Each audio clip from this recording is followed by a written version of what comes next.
Hey everyone! In today's video, I'm going to show you how to remove you may like suggestions on TikTok. Let's get started.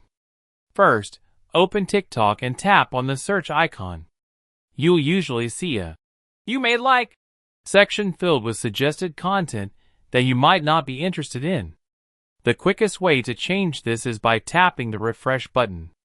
You can keep refreshing until the suggestions update to something different. Next, go to your profile and tap the three lines in the top corner.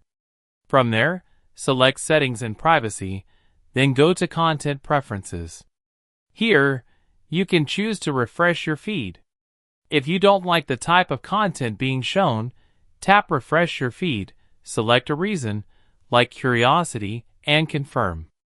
This helps reset your recommendations. Another important step is clearing your search history. Still in Settings and Privacy, go to Activity Center, then tap Search History. Select All and delete it. This removes past data that TikTok uses to suggest content. You should also check your notifications.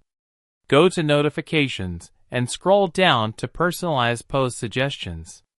Turn off all options, especially posts you might like, to stop TikTok from pushing suggested content. If you're still seeing unwanted suggestions, go back to the feed and tap on Help Us Improve. Choose that you're not interested in this suggested content, and select the types of posts you don't want to see. Submit your feedback, then refresh the app again by closing and reopening it. After doing all these steps, you should notice a significant reduction in you may like suggestions. That's it for this guide. If you found it helpful, don't forget to like and subscribe for more TikTok tips and tricks. See you in the next video.